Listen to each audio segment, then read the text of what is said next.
Good morning, everybody. Thank you for tuning into my channel called Take Heed to the Message. So, you see the caption, you read it, you understand. You are a robber, part two. So, I put out a reel this morning and I was talking about the mother, right? We are robbers when we have children with Pookie and Rere. I'm gonna tell you who we rob, okay? We rob these children because when these children get older and they start going to school and they see other kids with their fathers coming to the school, taking them to school, or when they have father daughter dance, or anything that um, dealing with the daddy having to come to the school, or when they have how you say, when they have that I forgot that thing. I don't even think they do that anymore in school. But they used to have, like, your parent come in and they explain what they do for a living, right? I don't think they do that no more because I know my kids' school don't do it. But this used to happen when I was young, that your parent come to the school, your father will come to the school and explain what he does for a living, right? So when you have a baby by Pookie and Rere, right? You are a robber. You robbing your child of the joy of having a good daddy in the home. You robbing this baby of being with someone who loves them, who wants to take care of them, who wants to provide for the family. You hear me? So we get upset when we hear stuff like this. We get mad. We want to say it's the man's fault and all this nonsense. Okay. But like I always tell y'all, you pick who you allow to swim in your honey pot. Okay. You pick them. And so now you got to keep explaining to this child how, oh, your father can't come this week, your daddy can't do that this week. And then when he do make a play date with the child to come pick the kid up, he don't come. He don't come. And so now the child is crying, the child is heartbroken. But mama, this is your making. This is your making. Okay? And I ain't trying to kick your back in because I was in the same boat with you. I'm not trying to kick your back in. But I'm trying to teach you to think differently. Think outside the box. This is for my younger women that don't have children yet. Think outside the box, my dear. When you meet a cat, right? Okay, I know some of y'all hate when I say cat, but when you meet a gentleman, that's my slang, I'm sorry. When you meet a gentleman, right? And he got 3 and 4 kids, mom, don't you be baby number 5, okay? Don't you be baby mama number 5. Don't you be, okay? When you meet a cat that got all these kids already, and then the first thing he already telling you that he got problems with his baby mama, this and that and all this, mom, step away. Step away. You do not want to be baby mother number 5. Now, you got somebody in your friend zone. He a good cat. He want to be bothered with you. He want to treat you well. But no, you want the Pookie and Rere who look good on the corner that's slinging that nonsense, that done been to jail and all this foolishness. That's what you want. And then you go and have a baby with him talking about, I'm going to change him. Ma, you not going to change this boy. You not. And I call him a boy because you not going to change him. When they do that Pookie and Rere nonsense, you not going to change him. It's going to take something dramatic in his life to change him. Okay? But you want to sit up there and give this young man your honey pot. You want to give him your honey pot and then go have all these kids with him and nobody taking care of the kids. Nobody taking care of the kids. Zaddy got to take care of the kids. Zaddy going to be sending you welfare check and everything and food stamps because the daddy don't want to take care of the kid. Okay? I know some of y'all gonna be offended, but you're gonna have to eat this today. If you done came to my channel, you're gonna have to eat this today. Okay? If it apply, then you're gonna have to, if it don't apply, let it fly. But if it apply, baby, you're gonna eat this today. You're gonna eat this because the baby is suffering. You having a good time by sleeping with this cat. You done open up your legs. You done did a twist and everything in the bedroom, and you loving it. But you robbing this baby of a good daddy. I said it. Yes, I said it. You robbing this baby of a good daddy. When you go out here and pick that Pookie and Rere and having all these kids with Pookie and Rere, you rob the baby of a good daddy. That's why these kids be so heartbroken. That's why they be going through so much drama because of the men that we pick. I said it. I said it. It's because of the men that we pick. Because he look good. He look fine and everything. He got a little money because he out there slinging those drugs. Y'all make me sick. Then y'all get on here on social media and you want to kick the guy back in. But whose fault is it really? Whose fault is it, ma? You slept with him. You slept with him. Nobody forced you. We not talking about the R word today. Nobody forced you to sleep with him. You slept with him on your own. And now 9 months later, you bringing a baby into this world. And when you up in the hospital having this baby, ain't nobody there but you and God. Ain't nobody there but you and God. And you wondering how you done got yourself in this mess. And I'm going to tell you something. And how I know this, because I was in the same predicament.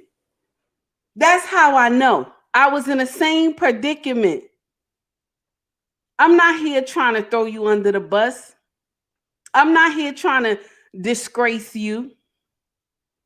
I'm trying to tell you what's the nitty gritty, man. What's the real truth? That's what I'm trying to tell you.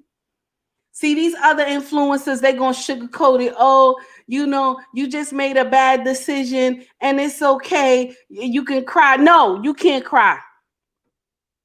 That's right. I said it. You can't cry because you made this decision. See, this is the thing that we hate to say. We hate to say accountability. We hate to take that. We hate it. We hate that word, accountability. I'm tired. Baby, you're going to have to take this accountability, slice that cake up real good, eat that cake. You're going to have to eat it today. Y'all be doing foolery. It don't make sense. Y'all be doing foolery. You know this cat got 3 and 4, 5 kids. And now you want to be baby mama number 6. I said 5 before, but I'm talking about 6. Now you want to be 6. You sit up here and have this baby talking about he going to take care of mine, and he already showed you mine. He not going to take care of yours. He not. He didn't take care of the other ones he got. He not going to take care of yours. See, this is the part that breaks my heart because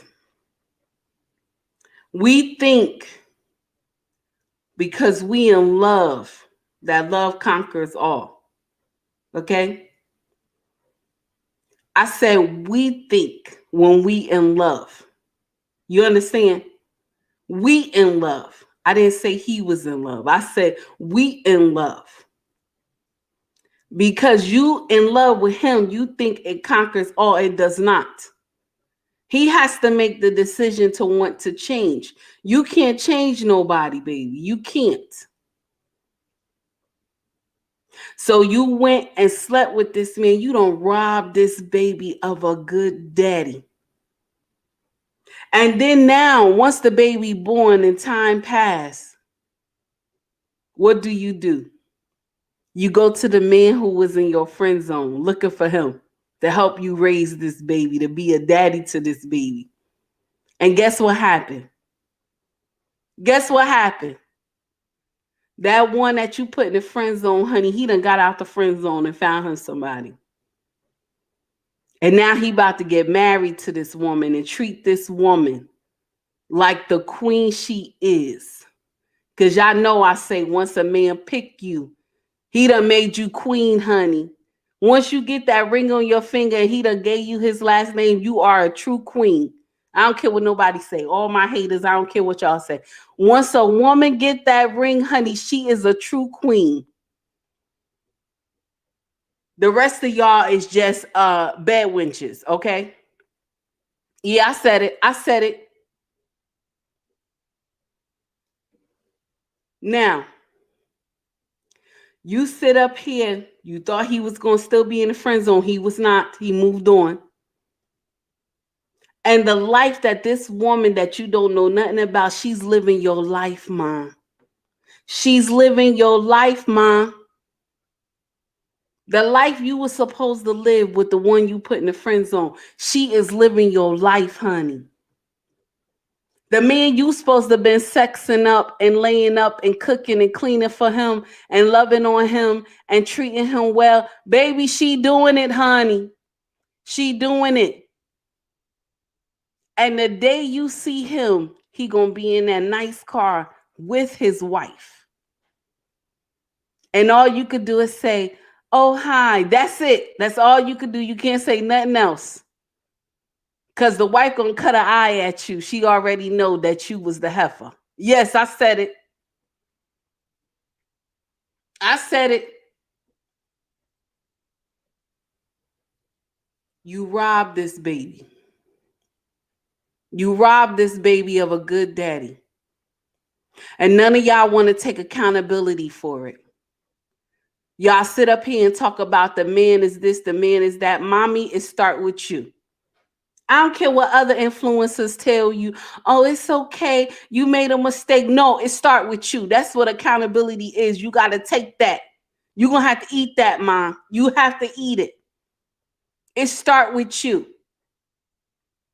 When you decide to be kissing all on this man, you in his bedroom, or y'all went to some hotel or motel or whatever you did, or in the park or in the car, whatever you did it, honey. You decided right then and there that you was going to let this man swim in your honey pot without using protection. I don't condone sleeping around using sleeping with a man without any protection. I don't condone a woman sleeping with somebody and that's not her husband. I don't condone it. But baby, life is life, and it's the real life, honey. We be doing some nonsense. And then we want to come to social media and say, I didn't know. That's the famous word. I didn't know he was like that. I didn't know. No, you knew. You knew. You knew he was like that. Because everybody had this instinct in them that we know when somebody ain't right. We know. God put it in us to know when something isn't right, when we need to get it to a safe place. You just was looking at the way he looked and how fine he looked. That's why. So you went and laid with him and slept with him. And now you got a baby that you got to cater for. Nobody coming to your rescue, Ma. Nobody coming to your rescue. I'm going to share something with y'all, and then I'm about to get off this live because it's already about to be 15 minutes. I have experienced having birth, being a baby mama, and being a wife. Okay? And being a baby mama, I remember how I cried because I knew nobody was coming. Yes. I knew how I cried because nobody was coming to visit me in the hospital. It was only me and my baby. And I seen my neighbor that was next to me in my room. Her husband, everybody, the family came. It was so beautiful. And I had tears running down my face. I had to close my side of the curtain because I had tears running down my face. Nobody came to see me. My mama came. That's it, my mama. And she told me, wipe your face. You are the mama and the daddy. You gonna have to take care of this boy. And that broke my heart. That broke my heart. Because I was like, what she mean by that? And then I said to myself, I'm gonna be taking care of this baby by myself, just like my mama did me. And that broke my heart. But I said, all right, I'm gonna be the mama and the daddy. But I learned better though as I got older. But at that time, I didn't understand what I had done. I ain't want to take accountability. I knew he had other children and didn't want to do the right thing. You see what I'm saying? Because they look good to you, honey. They look good to you. They look like new money. So you go ahead and do it. Now, I'm going to share this with y'all real quick. Now, when I had my first child with my husband, okay? First child with my husband. Months before, we buying stuff, everything loaded up in the house, everything, a whole wall full of stuff. And I looked at my husband, I said, we need all this stuff? He said, yeah, we need all this stuff for my baby. We need all this stuff for my baby. I ain't never had no man say that to me. We need all this stuff for my baby. I looked at him. I laughed so hard. I got to the hospital.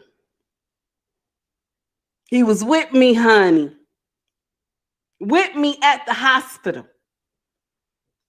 Okay? I ain't had the baby right away. I ain't have her right away. He had to go to work. He went on to work like he do. Because that's all my husband know how to do is go to work. That's what he know how to do. And I like to make his life comfortable when he come home. Okay? But he went on to work. I called him. It was around 5:30 in the morning. I called him. I said, the baby boy. He said, what? I missed it. I said, yeah, honey. He said, don't worry, I'm coming. This man came with flowers, everything, big teddy bear, all this stuff, a car full of money. And all I could do was cry. And he told me, thank you, kissed me on my forehead and said to me, thank you for making me a father. Baby! Baby! I ain't mean to scream at y'all like that. But listen to me. There's a difference. There is a difference. Now, of course, you know the money went back into the house. My husband don't play that with no money. He don't play that with no money, honey. He count those coins, okay? He count them. He quick with that money.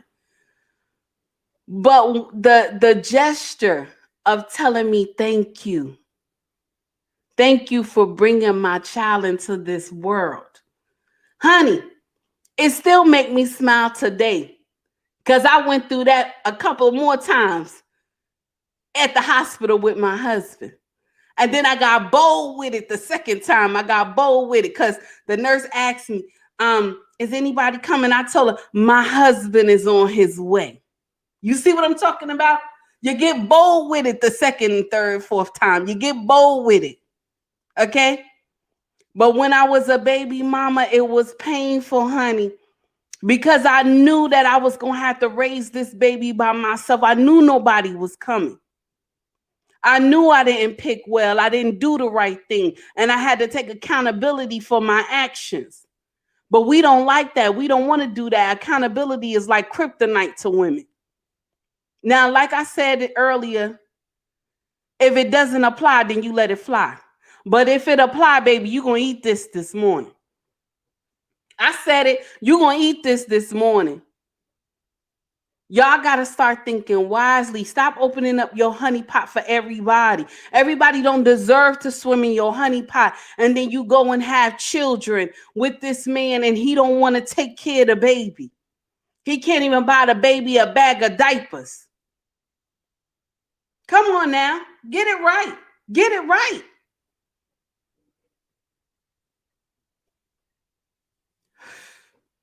I'm done.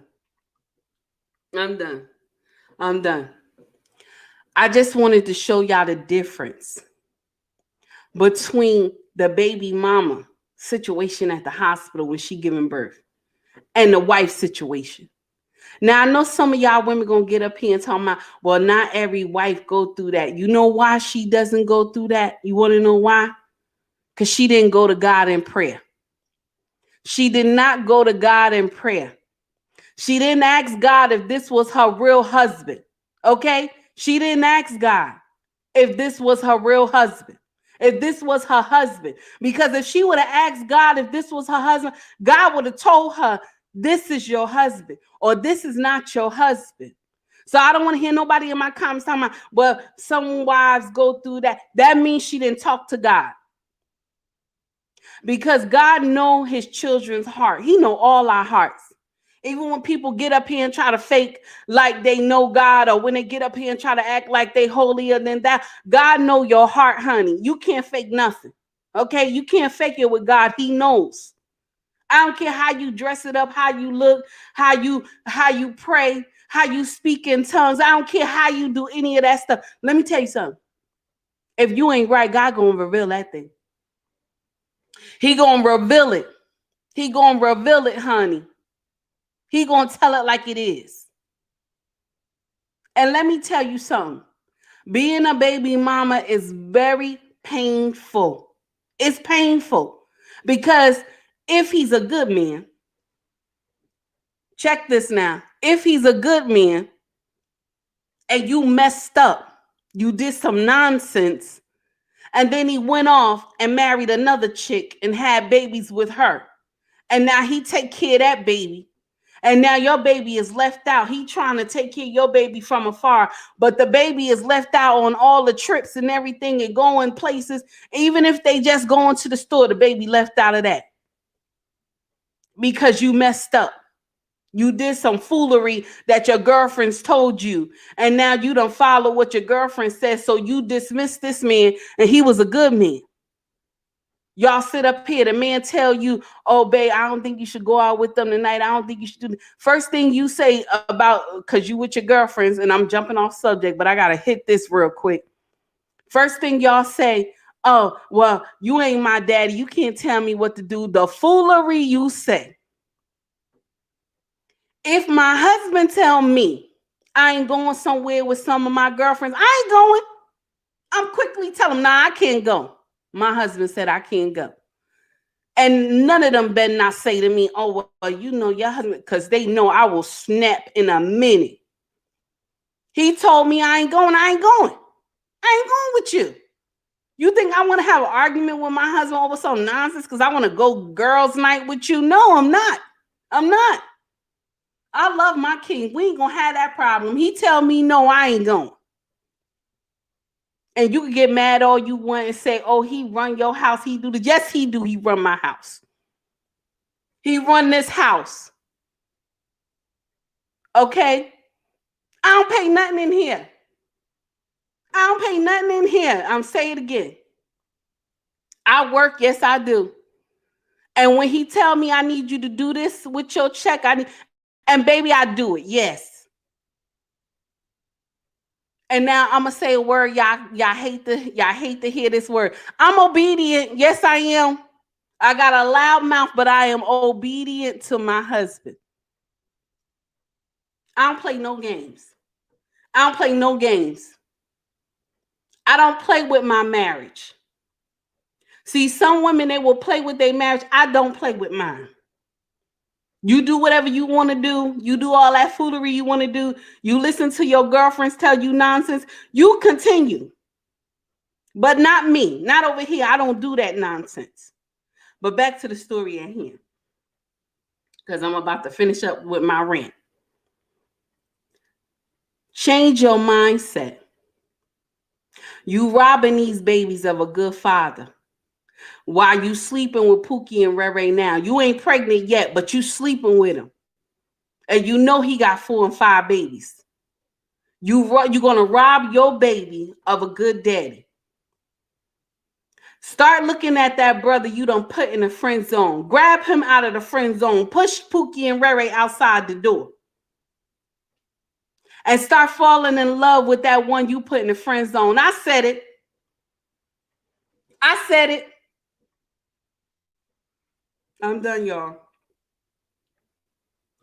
I got a few messages. I'm going to read them real quick and then I'm going to close out. Guys, thank you for tuning in. I greatly appreciate y'all coming to my live this morning. Y'all have shown me nothing but love on YouTube, and I love y'all all back. Thank you for all the comments, even the comments that I don't like. But thank you for just showing up. Thank you for being there for me. I greatly appreciate it. And for the ones who when they put foolishness in my comments and y'all respond, y'all brothers, y'all sisters, I greatly appreciate that, y'all. Because there's some stuff I want to say, but I know I can't be saying it. You understand? I know I can't be saying it. I know I can't, because it ain't Christian like. Don't let me sit up here and act like I'm holy in the thou, because I'm not, honey. I still got a lot of gangster inside me, Lord. I'm telling you, and I'm trying to work on that. All right, so here we go. Ricardo, appreciate the message you dropped, sister. Teach them. All right, my dear. Hey, Renee, how are you, hon? I never had a man tell me that. I had 4 children. I felt bad when I had 2 children without their father. One of the fathers told me to get an abortion. I couldn't do it. I understand, Renee. I understand. I understand, my dear. I understand. But baby, I didn't know either that I could meet somebody like that. But it was only because I went to God in prayer. I always tell y'all that when my husband now of 15 years asked me to marry him, I went to God in prayer. And he told me this was my husband. Now I'm going to tell you something. I'm not saying my marriage is perfect. It is not. It is not perfect. We go through stuff too. Okay, we have seen nonsense in our marriage. But because God told me this was my husband, honey, I hold on for dear life. I hold on. And I do what I'm supposed to do as a wife. I know my role. That's the problem, that some of us don't know our roles. And that's how we destroy our homes and our marriages. You understand? So when this happened to me, I had cried so hard. I couldn't believe it. I remember the day I had told my husband that I was pregnant with our first child. And I'm going to share this with y'all. I'm going to get off. Excuse me. And I told him I was pregnant with our first child. And I was terrified. On my way coming home from the hospital, I was terrified to tell this man I was pregnant. Mind you, we've been married. We married. I think we was like 8 months into our marriage. And I was scared to tell him because I was like, he gonna run off. He's gonna run off, and I'm gonna be raising another child by myself. That's what I thought. I came in the house. I had an attitude, right? And he said, "What's the problem? What happened at the doctor?" And I said, nothing happened. He said, "No, sit down, talk to me. What happened?" So now I said, "Well, I don't care if you leave. I'm going to take care of my baby on my own. I don't need nobody. I'm going to do what I got to do. I'll be the mama and daddy." Now, you hear this, what I said, right? Now, this is the logic my mother gave me when I had my other child. You understand? This is what she taught me. So I turned to that when I was ready to start arguing with my husband. I turned to that. And he said, "Wait a minute. What? You said what?" And I said, "I'm pregnant." And I balled my fists up under the table. This is how heartbroken I was. You hear me? I balled my fists up under the table because I assumed he was going to hit me. You see, this is the trauma that I had went through when I was a baby mama, because I was called every name in the book. And the person told me all this foolishness they was going to do to me. So I was scared. So I had my hand under the table, balled my fist up, because I was like, if he hit me, I am going to flip this table over. That's what I was thinking. Okay? This is what I was thinking. God forgive me for even thinking this. He leaned into me, kissed me on my forehead just like this. and said to me, "Thank you." And tears rolled down my face. Baby, I cried. My hand unballed. I cried so hard. And he said to me, "Why are you crying?" I said, "Because I never was told that before." All right, that's the end of my rant, y'all. Everybody, take it easy. Y'all have a wonderful day. And thank you for tuning in. Love you guys. Have a great one.